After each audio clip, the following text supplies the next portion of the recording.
Okay, well, hello everyone, and welcome to the NYC Builds Bio end of the year networking reception. We're really glad that you could join us this afternoon, and we're all celebrating the end to a very, very long year, and I know it's been that way for all of us. My name is Nancy Kelly, as most of you know, and I serve as a founding member and on the steering committee for NYC Builds Bio. And I just want to remind you that if anybody is having technical issues accessing the Zoom room or otherwise, please email info@nycbuildsbio.org or send a notice through the chat button at the bottom of your screen. And since most of you are muted during the talking point part of this networking reception, you just put something in the chat or raise your hand and we will be able to add your question to the discussion. So I want to welcome Mitch Simpler, my compatriot, to welcome all of our members here this afternoon. We've had a terrific year in terms of new members. Carolina, can you bring up the next slide, please? So Mitch, are you there? I'm here, alive and well.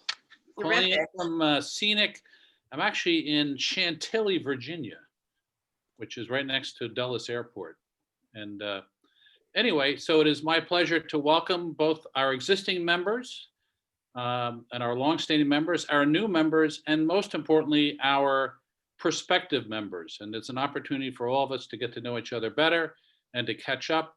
And I want to say thank you to Nancy for doing a spectacular job this year, given the challenges that we've had with the symposium, doing everything virtually. You and the team have done just a stellar job, and it's been a real pleasure to partake and participate.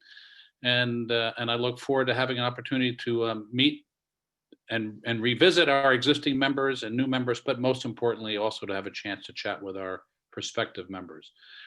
Without any further ado, Nancy, I'm going to turn it back to you and lead us through this. Okay, well, thanks, Mitch. Thanks for jumping on. I know it's been a crazy busy day for you down there, and drive home safely tomorrow night. So first, as Mitch just said, thank you to our founding members, the 5 firms that have really been standing behind NYC Builds Bio for the last 3 years. Next slide. But also to our 29 new and renewed corporate members this year and our 50 individual members, which are shown on the next slide. So we've got nearly 80 members and people have really been participating, and we have so appreciated all of your input and all of your contributions. Next slide, please. Just recently, over the last couple of months since the symposium, we have welcomed 5 new members: Cerami Associates, DPR Construction, Langen, Anshin, and Group PMX. And most of them are with us here this afternoon, and we're glad that they are joining us. So thank you very much for coming this afternoon. Next slide. And the steering committee from all of the founding member firms have put in yeoman's work, as have a number of staff members at each of these firms who meet every week for an hour or so to discuss what's going on and to plan what's coming up. And so we thank all of them as well, and especially the Berman Group, who does all of the administrative and operational work to make these meetings run as seamlessly as they do. Carolina Brodka and Kate Harrington, and of course Samantha, who helped to run the symposium. Next slide. And also thank you to all of you who have served on our leadership committees. I know this has been a really difficult year for meetings, but many of you have persevered and met on a monthly basis or a quarterly basis, and we very much appreciate it.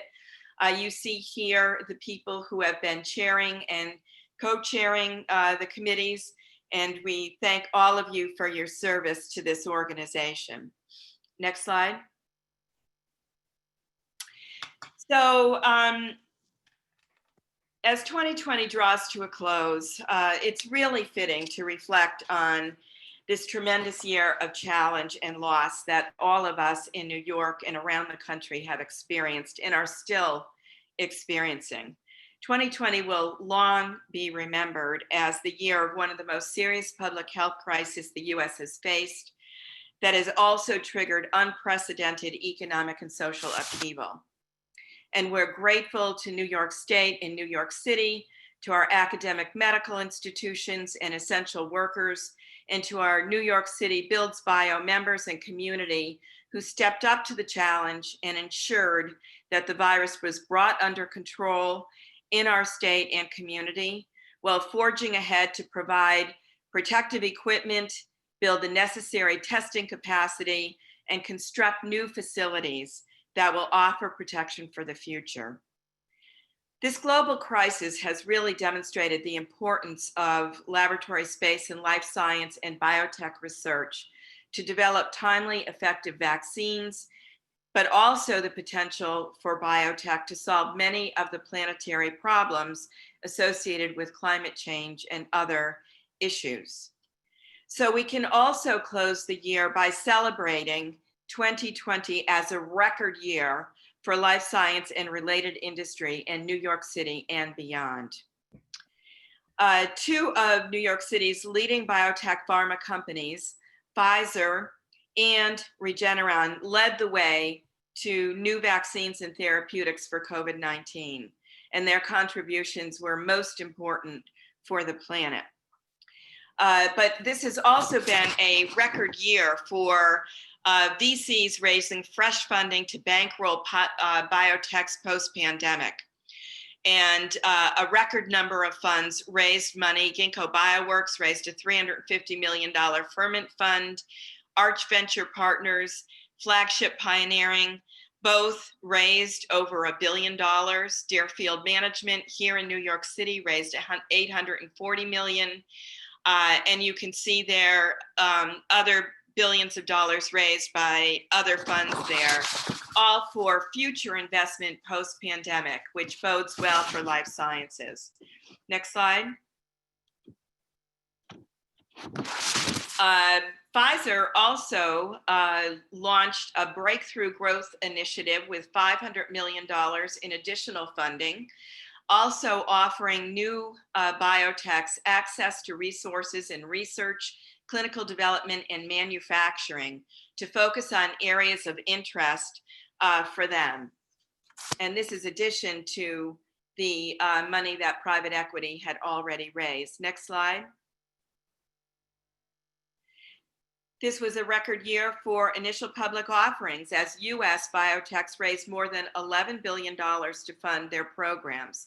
And several New York City companies were amongst these. Schrodinger, Black Diamond Therapeutics, Nuvation Bio, and AI Analytics all were part of the New York City cadre that completed IPOs in 2020. Next slide. A record number of New York City companies also raised substantial rounds of private equity. C16 Biosciences, Calliope, Redpin Therapeutics, Compass Pathways, Immunai, and Elevation Oncology. If you've tuned into our programming this year, you've probably heard from many of these firms and what their plans are for the future, both for developing their products, but also for the facilities that they need. Next slide. And now I'm going to ask Bill Harvey to kind of give an overview of New York City life sciences real estate. Thanks, Nancy. I appreciate the opportunity to speak today. Carolina, if you could forward to the map slide. I think it's the 4th slide in this deck. Yep, keep going. One more. Thanks, that's perfect. So I guess just to kind of set the table, when we talk about the total available inventory currently of life science properties in New York City, it's about 1.25 million square feet. And we kind of define that it's really all in Manhattan. There's a couple of different projects in Brooklyn. We almost look at that as a different market. I can circle back to that a little bit later, perhaps if there's some time. But the 1.25 million square feet that we talk about as existing inventory, and that's essentially 100% leased. You're starting at the Alexandria Center, which is kind of listed. It's right in the middle of the map. It's actually 2 buildings. It's about 750,000 square feet. And that's essentially 100% leased. That was, the 2 buildings were built, I think, in 11 and 13. Both Nancy and Mitch were involved in the development of those properties. The other projects that we talk about as existing are the New York Genome Center. It's about 175,000 square feet. That's actually where I met Nancy. Nancy's fingerprints are all over the built environment of life science in New York City. That's 175,000 square feet. In addition to the Genome Center, JLabs is also in that building, and collectively about 175,000 square feet. You've got about 50,000 square feet at Biolabs, which is at 180 Varick Street. And then you've got about 100,000 square feet, a little bit shy of 100,000 square feet at 619 West 54th Street existing. When we talk about the inventory that's coming, and in percentage terms, it's a huge increase. We've got about 1.6 million square feet of space coming in the next 12 months. Carolina, if you could go to the next slide. The first building is actually, it's King Street Properties InnoLabs building. King Street is actually the largest private landlord of lab space in the Boston Cambridge market. They own about 2.5 million square feet. They recently acquired about 500,000 square feet in the RTP area. This is actually their first project, though, outside of the Boston market. 267,000 square feet, over 6 stories, kind of purpose-built. You'll see that there's kind of a great industrial heritage to about half the building. Instead of doing an overbuild here, they did really kind of a side build. So about half the building is existing, half is new. I've got some of the economics here. There's a full tax abatement actually on this building. Both King Street and the Deerfield project, which I'll talk about in a minute, each received a tax abatement as part of New York City Economic Development Corporation's Life Sci NYC plan. Carolina, you could switch. The other building, I've got to update the slide actually. The delivery date is actually going to slide into first quarter of next year. I think it'll be January though. This is Alexandria Real Estate Equities. Their Long Island City project. This is 180,000 square feet over 3 stories. What's very interesting here is that Alexandria is doing a science hotel on the 3rd floor. So they'll have suites ranging in size, I think from 6,800 square feet on the small side to over 10,000. So it's really pre-built space with some common amenities. I toured there a week ago, actually, with one of our tenant clients. And the space is magnificent when you're inside. It's it's a little bit of a challenge, I think, from a location perspective, especially compared to the King Street project. But once you're there, it's amazing. I would just kind of note parenthetically that Alexandria also has control of a site across the street from here. So no surprise to anyone that knows Alexandria, they're very kind of enmeshed in the campus concept. You can switch to the next slide. This is the the Deerfield building that I alluded to before. Great location, Park Avenue South at 26th Street. Deerfield is, as Nancy just mentioned, a real player in venture investing here in the city, a real emphasis on life science space. Deerfield is taking the top 4 floors of this building for its own office. The middle 3 or 4 floors, I think, are being kind of dedicated to their portfolio companies. And then the balance of the space at the base of the building is going to be made available for kind of third-party lab leasing. This is expensive space, which I think is kind of attributable to 2 different things. It's both the location, which again is just spot on, and then you're also in the Deerfield orbit, and that's something there's real value there. Next slide, please. 619 West 54th Street. It's very funny. This is actually one of the buildings that we considered for the Genome Center. It's a great building between 11th and 12th Avenue. Taconic Investment Partners, together with Silverstein, has kind of redeveloped this building. This building has seen a couple of different incarnations. It was called the Movie Lab building a long time ago, kind of a production facility for studios, but really now one of the main buildings really of life science in New York City. Taconic is also developing 125 West End Avenue, which I think will be delivered in about 2.5 to 3 years. 125 West End is at 66th Street, great location. And I think Taconic is not known as a life science real estate developer in the way that a King Street and Alexandria Biomed are, but they've gotten really smart really fast on life science. And they've actually been a player here for probably longer than anyone except Alexandria. Great space. Next slide, please. This is the Tasty building up in West Harlem. This is also, the delivery here is going to slide until next year as well. This is a little bit different in that it's I would call this kind of a lab capable building. The developer here, Janus Property, they have room for kind of that really robust infrastructure that life science companies need, but they have not gone forward to install it yet. I think that there's going to be a the typical life science tenant in New York City is probably 12 to 15,000 square feet. There might be room for them here. I think, though, the developer would prefer to do larger deals in smaller quantities.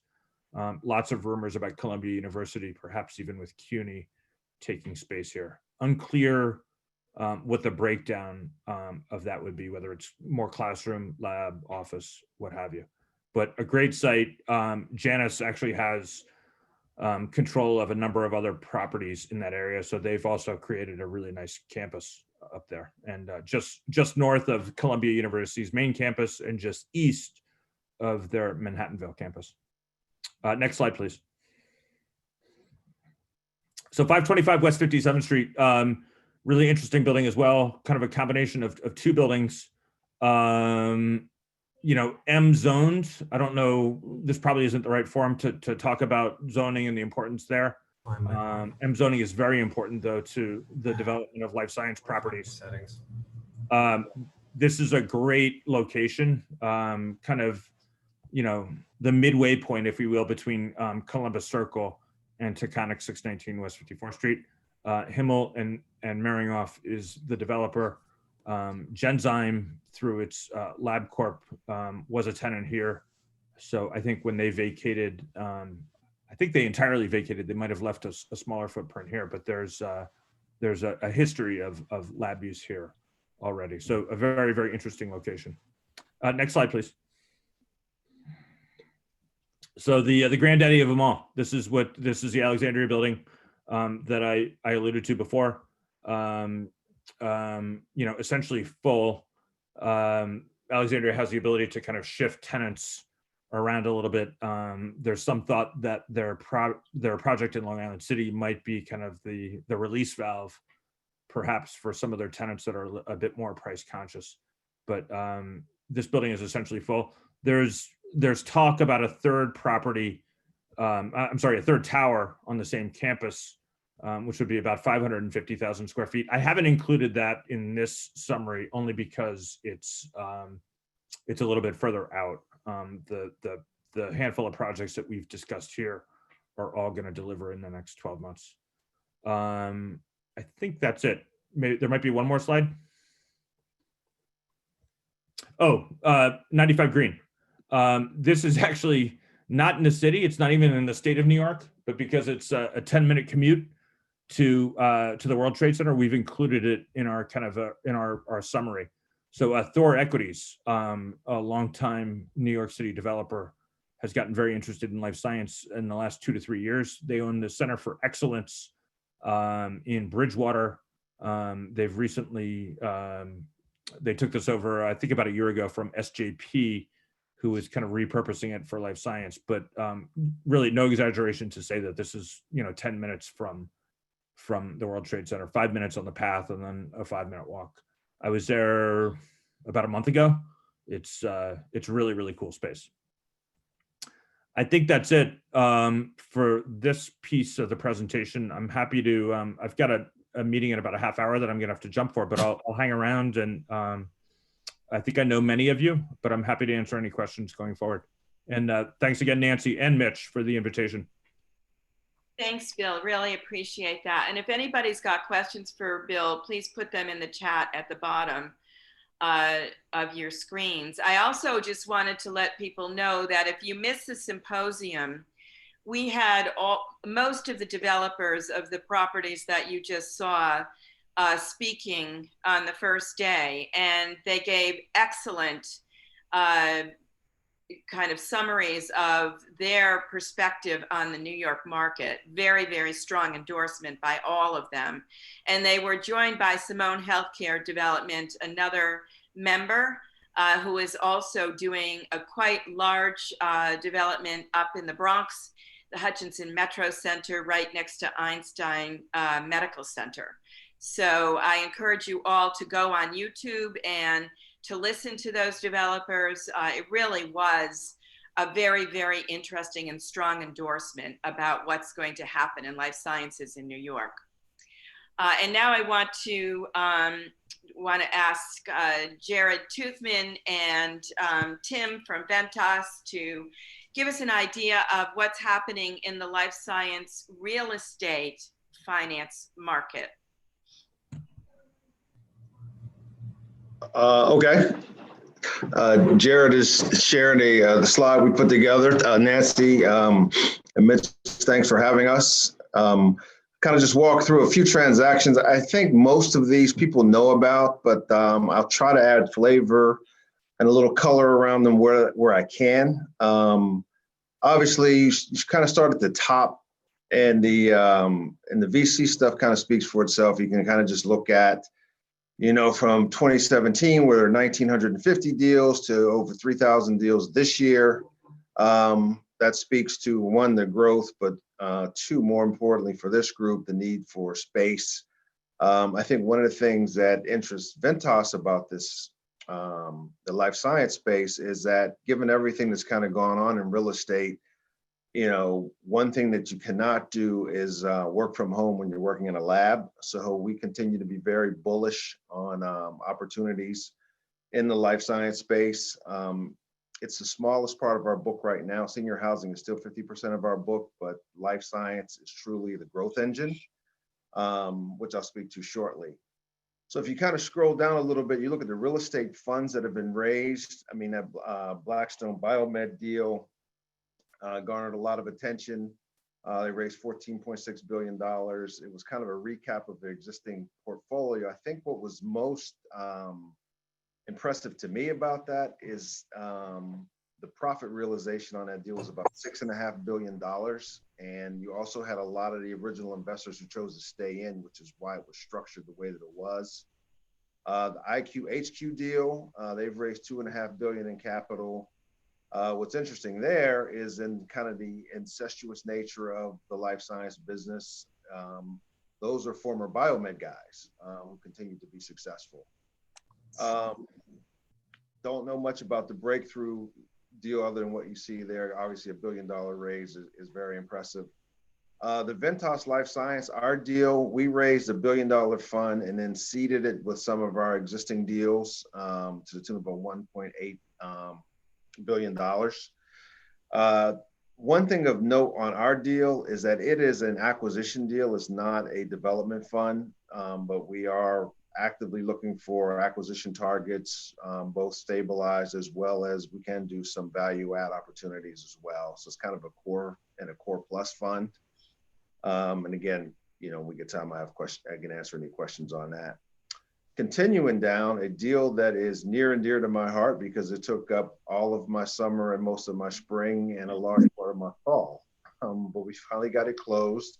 And that was a JV we did with GIC, which is the Singapore Sovereign Wealth Fund.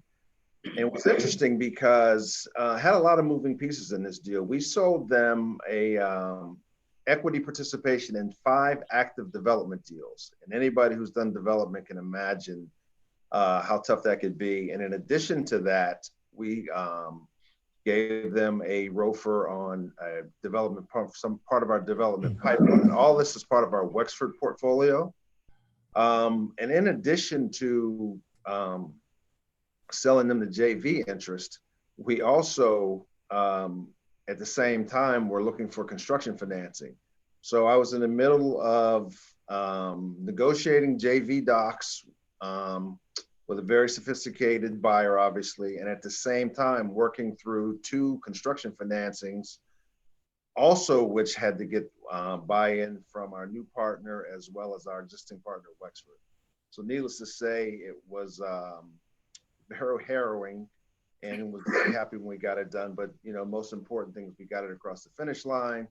We got almost $500 million in fresh equity, and gave us a partner who will help us facilitate ongoing development in the space. So it kind of keeps us in the game.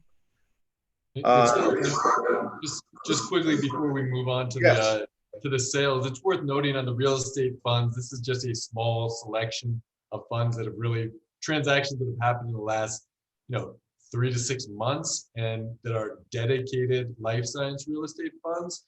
Many of the major players, the brand names, the Carlyles, Rockpoints, Nuveen, AEW, Dipco West, whomever you want to name, they may not have dedicated life science funds at this point, but they definitely have significant allocations with more open-ended, broader mandate funds that are chasing life science deals as well. So I think what we've put on the screen here is just a fraction of the real estate capital that's focused on life sciences right now.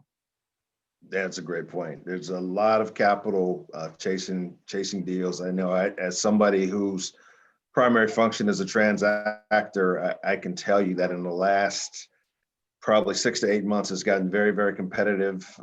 Seeing a lot of cap rate compression in the space, which kind of just speaks to the capital. But as I mentioned earlier, some of the other asset classes,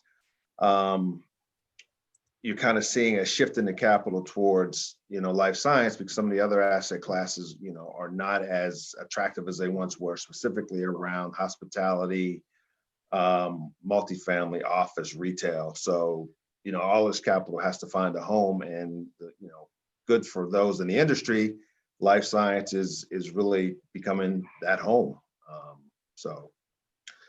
So yeah, I guess, and then kind of just to round it out, we just kind of talked, we just highlighted a few sales that you can see, starting at the top in terms of the actual price per square foot on down. So San Francisco, another Ventas deal, we closed on that one a couple of months ago. It was a big deal for us. $1 billion transaction, 800,000 square feet, $1,250 per square is not anything to sneeze at, but that's kind of the market out there.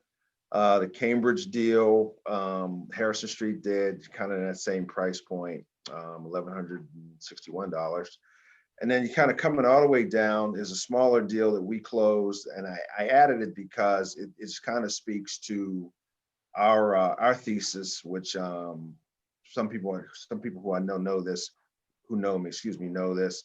Our focus is always around university anchored or university adjacent deals, and we picked up 2 assets at NC State's campus that have a variety of tech and lab clients. And I think one thing to note there is that you look at the price per square foot in Raleigh, you're less than $500 a square foot compared to some of these other markets. And I think that for us, we're going to see more opportunities around some of these secondary markets because they can get more bang for your buck. And I think that, in a lot of cases, you know, kind of what you're seeing around the country, people are kind of getting priced out sometimes on the edges. So it's creating some additional opportunities for us in markets that we normally would not have chased. I just saw an article today talking about just how Austin is now blowing up. So it's a lot going on in life science. We've seen a lot of great opportunities. And I think I would just close to say it again, just to kind of reiterate that it's Ventas is very, very bullish on life science, and it's a huge growth engine for us. And it's what I spend probably 90% of my time working on. Well, great. Congratulations, Tim, on closing those transactions. Thank you. Thank you both, Jared, for the information that you presented here. All of this is to let people know the strength of life sciences and life science real estate going into this new year and what we can expect post-pandemic. There's going to be a lot of activity and a lot of growth. So this is a relatively new organization, but we hope to grow with the market. And so we're pretty excited about that. Carolina, can you jump to the leadership committees?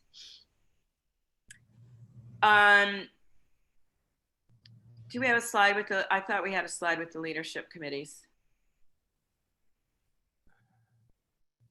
Here we go. So this is the part that I know everybody's been waiting for, the networking. Some of you signed up to go to specific committees, and you will be placed in those committees. Otherwise, you'll be randomly assigned to a group, and you can, have discussions there about anything you would like or some of the information we've just presented. If you want to come out and join another group, you can always exit the committee that you've been placed into, come out to the main room, and Carolina will place you in another committee of your choice. So feel free to make that transition if you want to join a committee that you have not been placed in. So Carolina, can you please place us into the leadership committees?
Is this everyone who's waiting to be reassigned?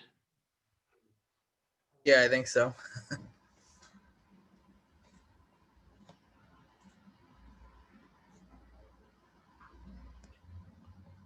How you doing, Joe? Good. How are you? Good. It's cool. I've Grow has shared a couple of these events over the past year, but I haven't gotten to attend any of them. So this is it's cool to see this stuff. Some advantages of Zoom. Yes.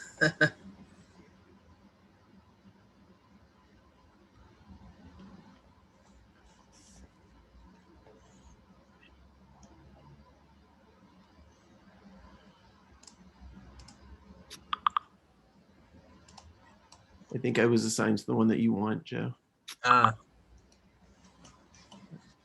Working for life sciences. Yeah, being at an academic medical center, it felt like it made sense for me to go to that group. Yes.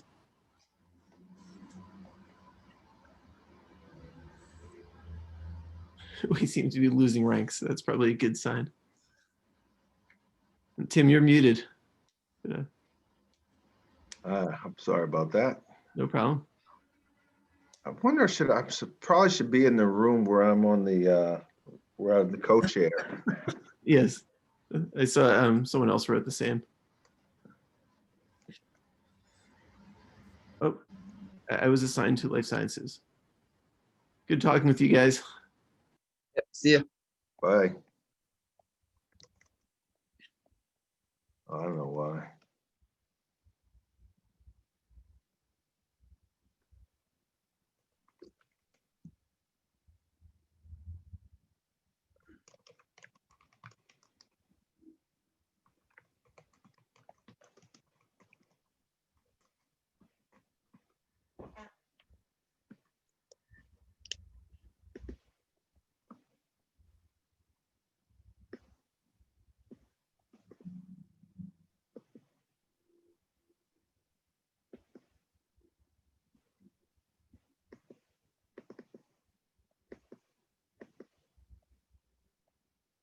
Hello?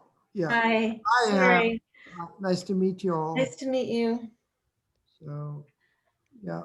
Well, is this I just joined, had some other meeting before. What room is this? I'm just want to get a feel.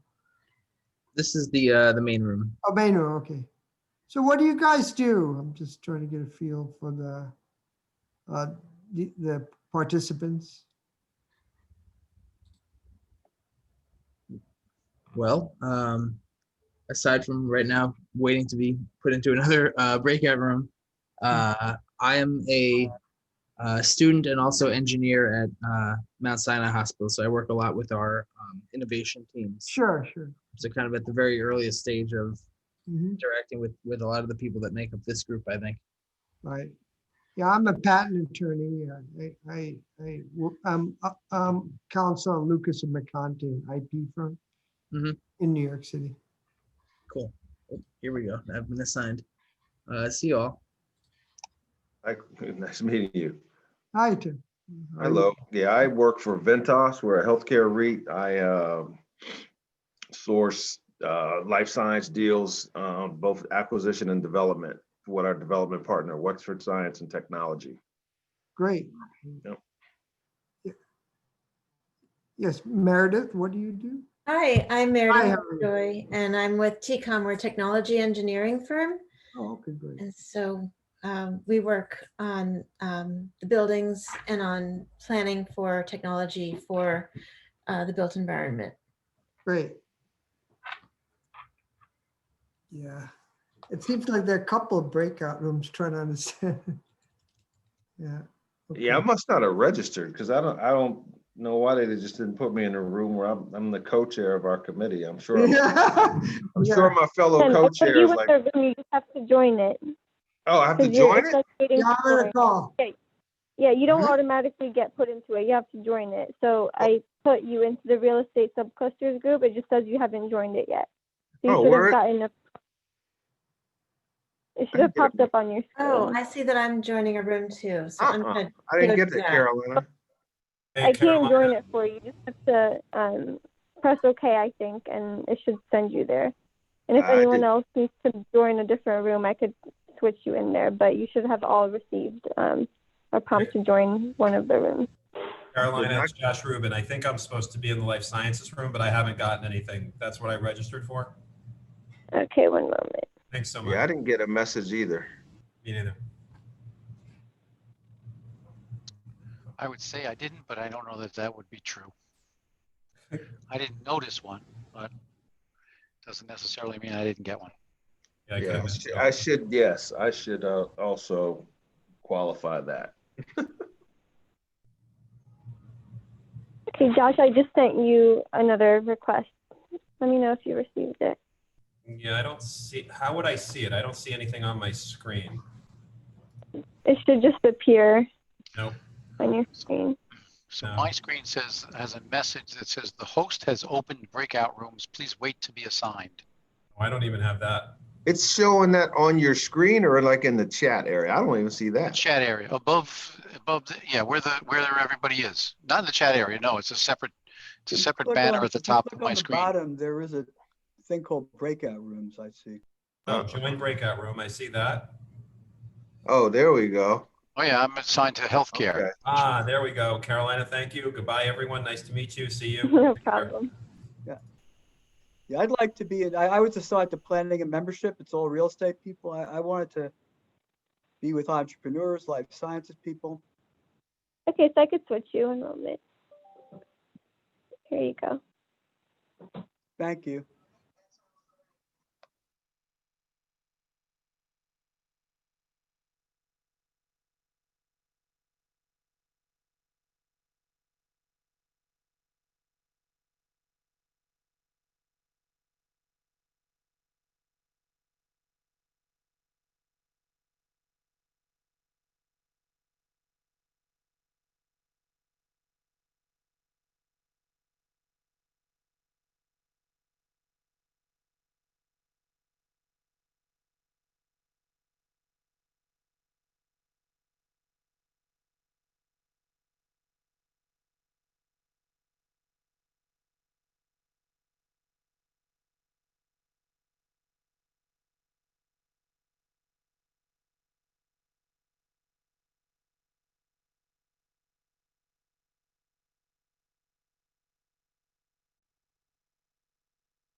So Carolina, do we have everybody back in the main room now, or are people still coming?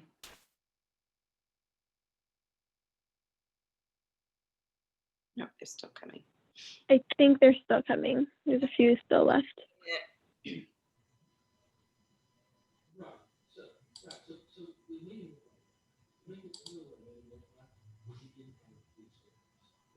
You hijacked us. Sorry, Jerry. Jerry, your voice is so distinct. Well, you'll get put back into rooms again in a minute. I just wanted to kind of go over our programming and talk about what's next for next year.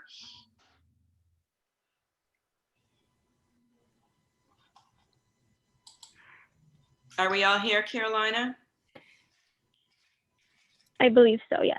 Okay, I think great. I started. Okay, so just wanted to give everybody a recap of 2020. Obviously, you know, things were very, very challenging. When the pandemic started in March, we were preparing to have our first quarterly breakfast, and we basically had to pivot and create an entirely new program.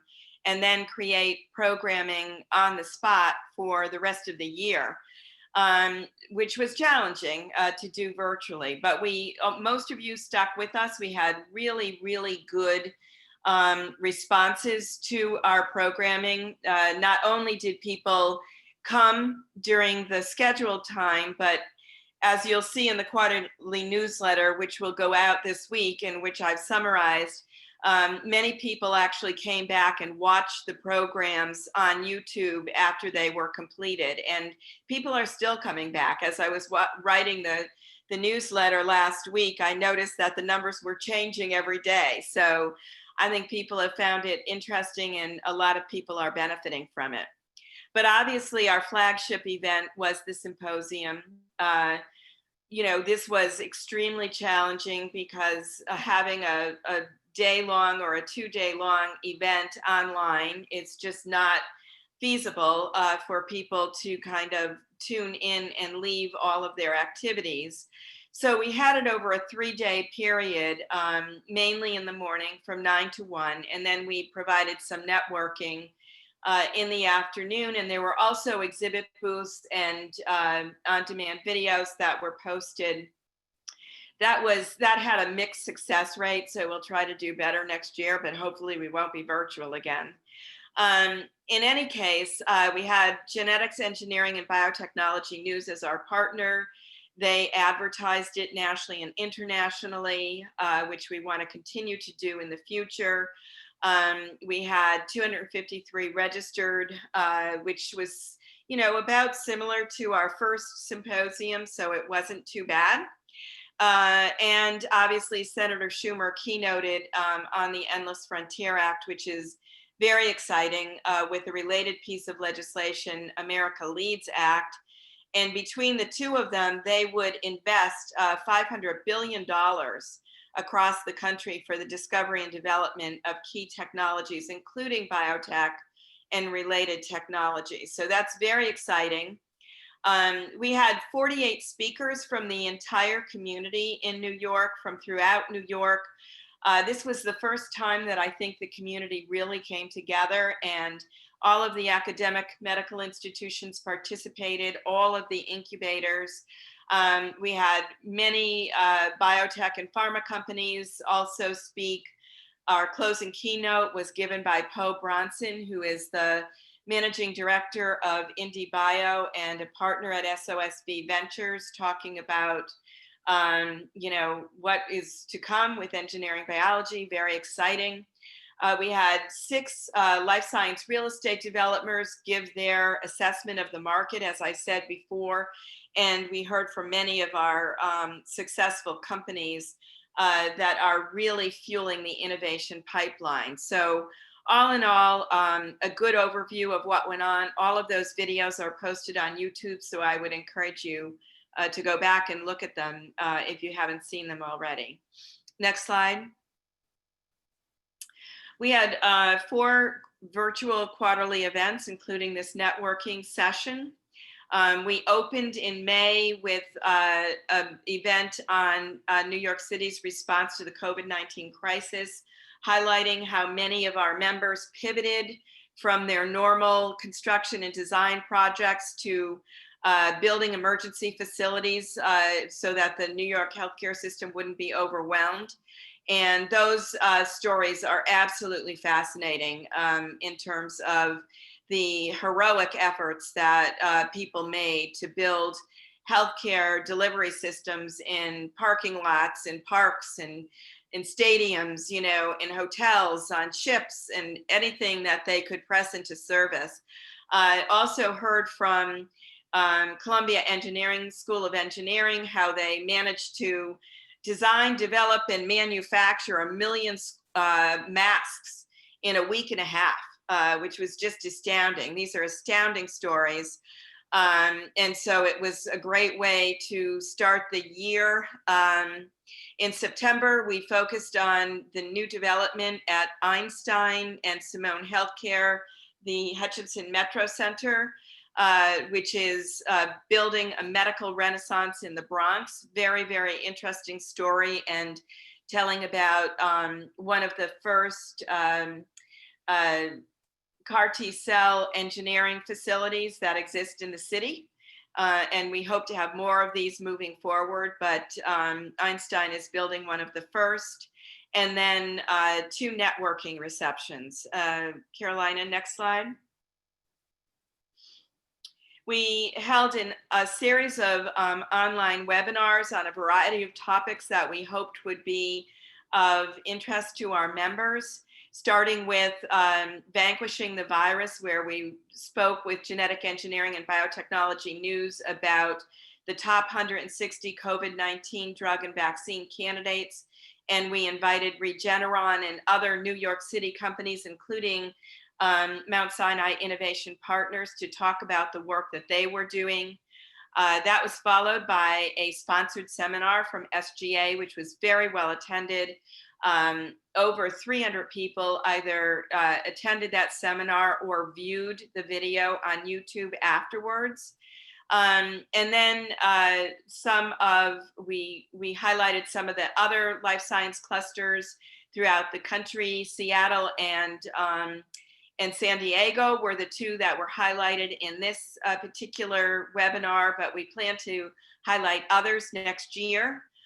And then we had biotech and pharma executives join us to talk about the shutdown stem and the effort to highlight the lack of diversity in the academic centers and in science across the country. And we'll pick that up as a new initiative for NYC Builds Bio next year. And then we began to highlight some of our accelerators, NYC Life Sciences, biolabs at NYU, with some of the companies that were there that actually never shut down and raised money in the midst of the pandemic. We heard their stories. And then the Biodesign Challenge, which was started right here in New York City and financed by the real estate community. It was launched 4 years ago. They're now international with 45 universities participating. It's a very exciting story, and the products that they are designing are just remarkable. So I encourage you to go and take a look at those videos on YouTube as well. Next slide.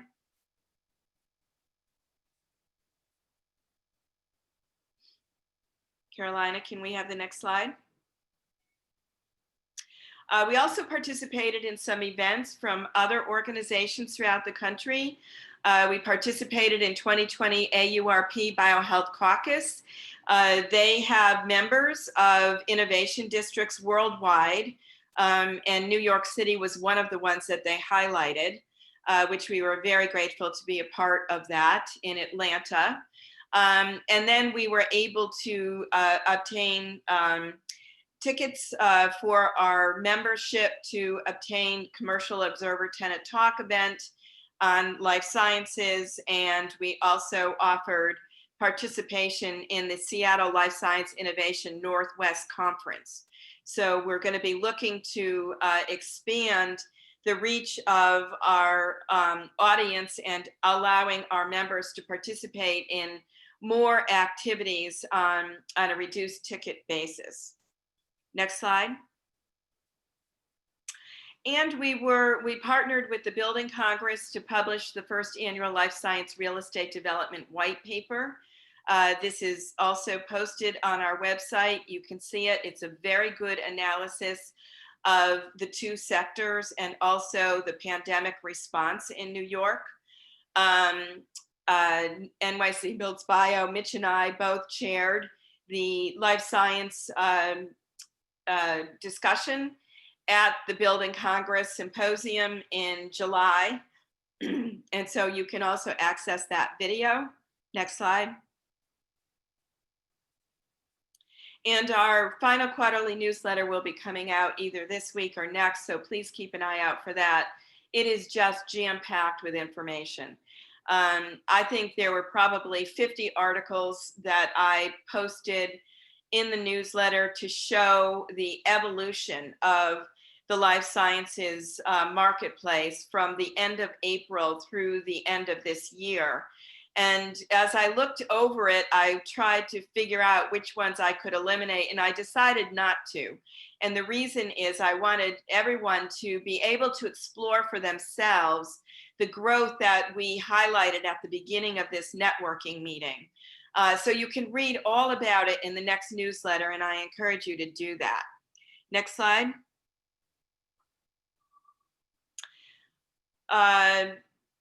These are the leadership committees. I would encourage all of you to sign up for one if you haven't signed up yet.